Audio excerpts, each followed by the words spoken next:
అందరికీ నమస్కారం.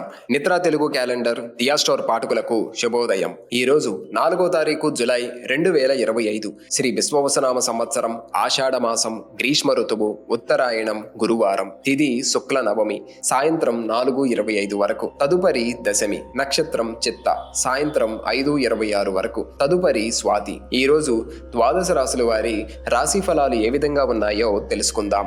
ముందుగా మేషరాశి. వృత్తి వ్యాపారాలలో తొందరపాటు నిర్ణయాలు చేయడం వలన నష్టాలు తప్పవు. దీర్ఘకాలిక రుణ ఒత్తిడి అధికమవుతుంది. చేపట్టిన వ్యవహారాలు మందకొడిగా సాగవు. గృహ వాతావరణం చికాకుగా ఉంటుంది. ఉద్యోగమున అధికారుల ఆగ్రహానికి గురవుతారు. నిరుద్యోగులకు శ్రమకు తగిన ఫలితం ఉండదు. తదుపరి వృషభ రాశి. సోదరుల నుండి శుభకార్య ఆహ్వానాలు అందుతాయి. ఇంటా బయట ప్రశాంత వాతావరణం ఉంటుంది. ఆకస్మిక ధనలబ్ధి కలుగుతుంది. నిరుద్యోగ ప్రయత్నాలు అనుకూలిస్తాయి. వృత్తి వ్యాపారాలలో శ్రమాధిక్యత పెరుగుతుంది. ఆశించిన లాభాలు పొందుతారు. ఉద్యోగస్తులకు ఆశించిన మార్పులు చోటు చేసుకుంటాయి. తదుపరి మిథున రాశి. దూరపు బంధువుల నుండి అందిన సమాచారం కొంత ఆశ్చర్యం కలిగిస్తుంది. ఉదర సంబంధిత అనారోగ్య సమస్యలు బాధిస్తాయి. ఆదాయ మార్గాలు మందగిస్తాయి. శుభకార్యాల కొరకు వృధా వ్యయం చేస్తారు. వృత్తి వ్యాపారాలు నిదానంగా సాగుతాయి. నిరుద్యోగులకు అదనపు పనిభారం ఉంటుంది.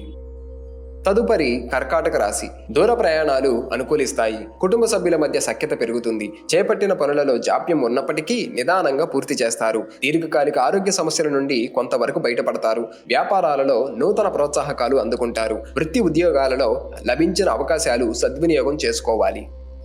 తదుపరి సింహరాశి. చిన్ననాటి మిత్రులతో ఒక వ్యవహారంలో వివాదాలు కలుగుతాయి. వృత్తి వ్యాపారాలలో ఆలోచించి నిర్ణయాలు తీసుకోవడం మంచిది. ముఖ్యమైన వ్యవహారాలు సకాలంలో పూర్తి కావు.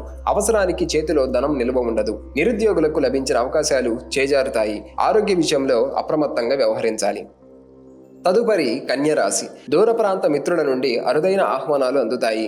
స్థిరాస్తి కొనుగోలు ప్రయత్నాలు ఫలిస్తాయి. అవసరానికి ఆప్తుల సహాయ సహకారాలు అందుతాయి. వ్యాపారాలలో కీలక నిర్ణయాలు అమలుపరుస్తారు. ఉద్యోగస్తులకు విధులలో ఆటంకాలు తొలగుతాయి. నిరుద్యోగులకు శుభవార్తలు అందుతాయి. తదుపరి తులారాశి. అన్ని వైపుల నుండి లాభాలు అందుకుంటారు. దూర ప్రయాణాలు వాయిదా వేయటం మంచిది. ఆరోగ్య విషయంలో ముందస్తు జాగ్రత్తలు తీసుకోవాలి. సమాజంలో పెద్దల ఆదరణ కలుగుతుంది. ఆకస్మిక ధన ప్రాప్తి పెరుగుతుంది. వ్యాపార విషయమై ఇతరుల సలహాలు అంతగా కలిసిరావు. ఉద్యోగమున అనుకూల వాతావరణం ఉంటుంది. తదుపరి వృశ్చిక రాశి. ఇంటా బయట ఊహించని ఖర్చులు ఎదురవుతాయి. ప్రయాణాలలో వాహన విషయంలో ఇబ్బందులుంటాయి. దైవానుగ్రహంతో కొన్ని పనులు పూర్తి చేసి సకాలంలో లాభాలు అందుకుంటారు. వృత్తి వ్యాపారాలు అంతంత మాత్రంగా సాగుతాయి. ఉద్యోగస్తులకు అదనపు బాధ్యతలు చికాకు కలిగిస్తాయి. నిరుద్యోగ ప్రయత్నాలు మందకొడిగా సాగుతాయి. తదుపరి ధనుస్సు రాశి. ప్రారంభించిన పనులు మందకొడిగా సాగుతాయి. నూతన రుణ ప్రయత్నాలు సాగిస్తారు. వృత్తి ఉద్యోగాలలో ఇతరులతో వాదనకు వెళ్ళకపోవడం మంచిది. వాహన ప్రయాణాలలో మరింత అప్రమత్తంగా వ్యవహరించాలి. కుటుంబ వాతావరణం కొంత చికాకు కలిగిస్తుంది. వ్యాపారాలు మందకొడిగా సాగుతాయి. తదుపరి మకర రాశి. చుట్టుపక్కల వారితో ఆస్తి వివాదాలు పరిష్కారం దిశగా సాగుతాయి. బంధుమిత్రులతో విందు వినోదాది కార్యక్రమాలలో పాల్గొంటారు. జీవిత భాగస్వామితో దైవ దర్శనాలు చేసుకుంటారు. ఆకస్మిక ధన లబ్ధి కలుగుతుంది. వ్యాపారాలలో నూతన లాభాలు అందుకుంటారు. ఉద్యోగమున స్థిరత్వం కలుగుతుంది. తదుపరి కుంభరాశి. ఇంటా బయట విశేషమైన గౌరవ మర్యాదలు లభిస్తాయి. సంతాన ఆరోగ్య విషయంలో శుభవార్తలు అందుతాయి.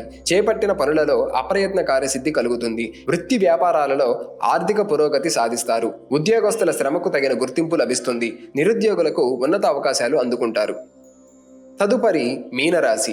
సంతాన ఉద్యోగ ప్రయత్నాలు మందకొడిగా సాగుతాయి. ఉద్యోగమున భావోద్వేగాలు అదుపులో ఉంచుకోవాలి. కుటుంబ సభ్యుల ప్రవర్తన మానసికంగా బాధిస్తుంది. ధనపరమైన ఇబ్బందులు కలుగుతాయి. దూర ప్రయాణ సూచనలు ఉన్నవి. వృత్తి వ్యాపారాలలో కొంత నిరాశను కలిగిస్తాయి. దైవసేవా కార్యక్రమాలలో పాల్గొంటారు.